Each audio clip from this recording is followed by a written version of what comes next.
विद्यार्थियों नमस्कार। जय भारत जय हिंद।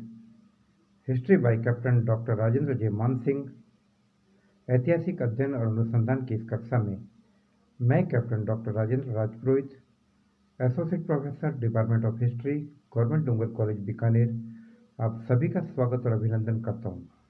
विद्यार्थियों, अध्ययन और अनुसंधान की इस श्रृंखला के अंतर्गत आज मैं आपसे बात करूंगा राजस्थान के इतिहास के बारे में। और विद्यार्थियों, विशेष रूप से मेरी ये कक्षा राजस्थान के इतिहास से संबंध रखने वाले बीए पाठ द्वितीय के विद्यार्थियों के लिए है। और विद्यार्थियों, अध्ययन की इस श्रृंखला के अंतर्गत आज मैं आपसे बात कर रहा हूँ राजस्थान के एक ऐसे राजवंश के बारे में जिसने कि राजस्थान के इतिहास के ऊपर काफ़ी गहरी छाप छोड़ी। विद्यार्थियों, यह राजवंश कोई और नहीं बल्कि राठौड़ राजवंश की बात करूँगा। विद्यार्थियों, आज मैं आपसे मारवाड़ के राठौड़ों के बारे में, विशेष रूप से मारवाड़ के शक्तिशाली शासक राव मालदेव की उपलब्धियों के संदर्भ में बात करूंगा। विद्यार्थियों, इससे पहले हम राव मालदेव की उपलब्धियों को समझें, मैं आपसे इस तथ्य के बारे में काफ़ी गंभीरता से चर्चा करना चाहूँगा कि मालदेव को जानने से पहले हमें राठौड़ों के बारे में जानना बहुत ज़्यादा जरूरी है। तो विद्यार्थियों, आपके दिमाग में ये प्रश्न पैदा होना चाहिए कि राजस्थान के इतिहास के एक बहुत बड़े कालखंड को प्रभावित करने वाले राठौड़ राजवंश की उत्पत्ति और इससे जुड़े हुए स्रोतों के बारे में। विद्यार्थियों, राठौड़ों के बारे में जो भी हमें जानकारी मिल रही है उसका मुख्य स्रोत हमारे सामने इतिहासकार गौरीशंकर हीराचंद ओझा का विवरण, इतिहासकार मोहम्मद नैन्सी। विद्यार्थियों, मोहम्मद नैन्सी को राजस्थान का अबुल फजल कहा जाता है।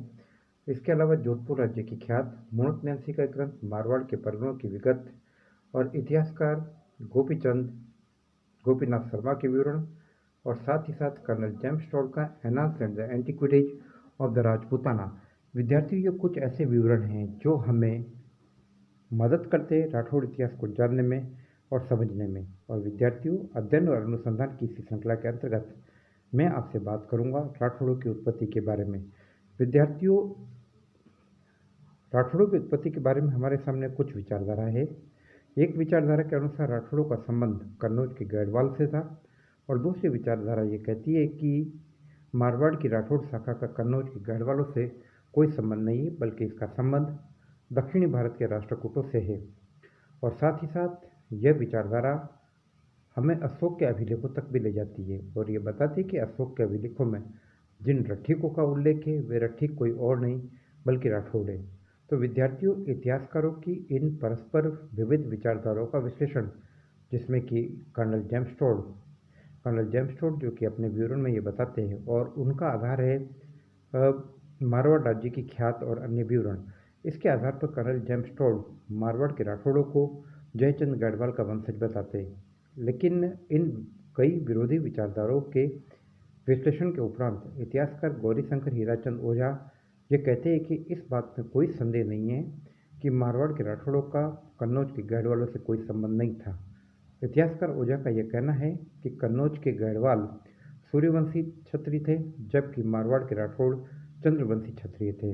तो इस बारे में अलग अलग विचारधाराएं हमारे सामने मिलती है। एक अन्य विचारधारा ये बताती है कि मारवाड़ के राठौड़ों का संबंध बदायूं की शाखा से भी हो सकता है।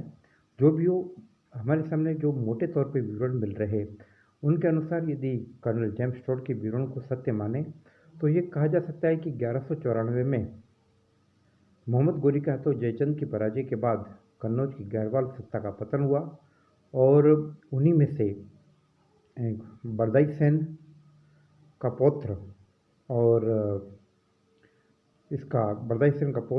और सेतराम का बेटा राव सिंह मारवाड़ की तरफ चला।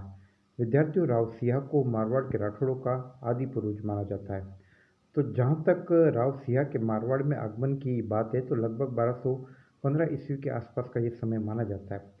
राव सिंह के मारवाड़ में आगमन के बारे में इतिहासकारों का यह कहना है कि वह हो सकता है कि राज्य विस्तार की इच्छा से यहाँ पर आया हो, लेकिन साथ ही साथ ये भी कहा जाता है कि उस वक्त की एक समृद्ध व्यापारिक और वाणिज्यिक जाति पालीवाल ब्राह्मणों ने, जिनका व्यापार वाणिज्य काफ़ी समृद्ध था, राठौड़ों को, राव सिंह को और उसके लोगों को अपनी मदद के लिए बुलाया। तो ऐसा कहा जाता है कि पालीवाल के ब्राह्मणों की मदद के लिए ये लोग यहाँ पर आए। और इसी संघर्ष में एक्चुअली पालीवालों का जो व्यापार वाणिज्य था उसको आसपास के कई लोगों से खतरा था, जिसमें जो ये है योधे काफ़ी लोग थे, मोहिल थे। तो ऐसा कहा जाता है कि पालीवालों के इन्हीं शत्रुओं से संघर्ष करते हुए राव सिंह वीर गति को प्राप्त हुआ और पाली के पास बिठू गांव के नज़दीक राव सिंह की हमें देवली छतरी मिलती है और अभिलेख भी मिलता है, और जिसमें राव सिंह को घोड़े पर बैठे हुए दिखाया गया है और अपने शत्रु के ऊपर भाले से वार करता हुआ बताया गया है। राव सिंह के बाद मारवाड़ के राठौड़ों की कमान राव आस्थान के पास आती है और आस्थान के समय में राठौड़ों का एक नया सेंटर कायम हो जाता है जो खेड़ के नाम से जाना जाता है। और कहा जाता है कि जलालुद्दीन खलजी के हमले के वक्त खेड़ के शासक राठौड़ शासक आस्थान युद्ध में वीरगति को प्राप्त हुए, और इसके साथ ही मारवाड़ के राठौड़ों की ताकत का सेंटर अब नया सेंटर खेड़ बन जाता है। धीरे धीरे मारवाड़ के राठौड़ आसपास के क्षेत्रों में फैलने लगते हैं और चुंडा के समय में मारवाड़ के राठौड़ों की सत्ता का एक नया केंद्र मंडोर कायम हो जाता है। विद्यार्थियों, इस समय मंडोर इंदा प्रतिहारों के पास था और इंदा प्रतिहार इस स्थिति में नहीं थे कि वे मंडोर को आसपास के शत्रुओं से बचा सके। तो ऐसी स्थिति में इंदा प्रतिहारों ने राठौड़ों के साथ एक मैत्री समझौता और एक वैवाहिक समझौता कायम किया, जिसके अनुसार उन्होंने अपनी राजकुमारी का विवाह राठौड़ शासक चुंडा के साथ कर दिया। चुंडा से पहले राठौड़ वंशावली में हमें कई राजाओं के नाम मिलते हैं, जिनमें छड़ा है, तीडा है और धुवड़ है। हमें कई प्रकार के राजाओं को जानकारी मिल रही है, लेकिन ये सभी अपने सीमित क्षेत्रों में थे। और पहली बार राव चुंडा के समय में राठौड़ों को एक नई राजधानी प्राप्त हुई, एक नया केंद्र प्राप्त हुआ। विद्यार्थियों, ये केंद्र था मंडोर का केंद्र, और यह केंद्र काफ़ी महत्वपूर्ण था। और इंदा प्रतिहारों ने जब ये देखा कि हम मंडोर की रक्षा कर पाने में असमर्थ थे, तो उन्होंने अपनी राजकुमारी का विवाह राठौड़ शासक चुंडा के साथ किया और दहेज में मंडोर का दुर्ग दे दिया। तो विद्यार्थियों, ये एक प्रकार का समझौता था जो कि राठौड़ों और प्रतिहारों के बीच में कायम हुआ। तो इस विवाह के बाद मारवाड़ के राठौड़ों को मंडोर के रूप में एक नया केंद्र मिला, जिससे कि मारवाड़ के राठौड़ों की ताकत मजबूत हुई। विद्यार्थियों, मारवाड़ की जो सबसे पहले शक्तिशाली शासक की बात की जाती है, उसमें प्रमुख नाम आता है राव जोधा का। राव जोधा, जो कि राव रणमल के पुत्र माने गए, और राव रणमल जिसने अपनी बहन हंसाबाई का विवाह मेवाड़ के महाराणा लाखा के साथ किया था, और इस विवाह से मोकल का जन्म हुआ था। चूँकि लाखा और हंसाबाई की उम्र में काफ़ी अंतर था, और जब मोकल, जो कि हंसाबाई का पुत्र था, मोकल की जब हत्या हुई तो मेवाड़ एक प्रकार से संकट में फंस गया। तो हंसाबाई ने अपने बहन, अपने भाई और मारवाड़ के शासक, मंडोर के शासक राव रणमल को अपनी मदद के लिए बुलाया।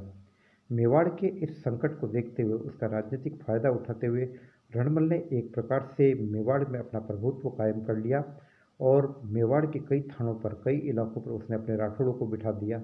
तो इससे जल्दी ही हंसाबाई को बड़ी चिंता हुई और उससे अपने भाई की महत्वाकांक्षा से खतरा महसूस हुआ। ऐसी स्थिति में हंसाबाई ने मेवाड़ के वजूद को बचाए रखने के लिए राव लाखा के, मेवाड़ के महाराणा लाखा के सबसे बड़े बेटे चुंडा, जिन्होंने कि अपने पिता के लिए अपने राज्य का त्याग किया था, उनको आमंत्रित किया। और उस वक्त चुंडा, जिसे कि मेवाड़ के इतिहास का विद्यार्थियों भीष्म पितामह में भी कहा जाता है, और इस बारे में मैं जब आपसे मेवाड़ के इतिहास के बारे में बात करूंगा तो मैं आपको बताऊंगा। तो चुंडा वापस से एक बार मेवाड़ की मदद के लिए आया, और चुंडा ने युक्तिपूर्ण तरीके से किले में सो रहे रणमल को मरवा दिया। और उस वक्त रणमल का सबसे बड़ा बेटा राव जोधा, जिससे कि आगे चलकर जोधपुर की स्थापना की, वो किले के नीचे था। जैसे ही उसे अपने पिता की मृत्यु का समाचार मिला, वह तुरंत वहां से अपने 700 घुड़सवारों को लेकर मारवाड़ की तरफ रवाना हुआ। मेवाड़ की फौजों ने पीछा किया और मारवाड़ के कई इलाकों पर अधिकार कर लिया, जिससे मंडोर का दुर्ग भी महत्वपूर्ण था। मंडोर का दुर्ग मेवाड़ के नियंत्रण में आ गया, और राव जोधा संकट के इस दौर में इधर उधर भटकने लगा। विद्यार्थियों, आगे की कक्षा में आपको बताऊंगा कि किस प्रकार से राव जोधा ने एक बार पुनः मंडोर हासिल किया और किस प्रकार से 1459 ईस्वी में उन्होंने मेहरानगढ़ दुर्ग की स्थापना की। और राव जोधा के बाद हम मारवाड़ के शक्तिशाली शासक mighty king of the Maldev, एक ऐसा शक्तिशाली शासक जिसके बारे में अबुल फजल ने लिखा है कि वह एक ऐसा शक्तिशाली शासक था जिसे कि हस्मत वाला शासक कहा जाता है और जिसकी कमान में 50,000 राजपूत हमेशा तैनात रहते थे।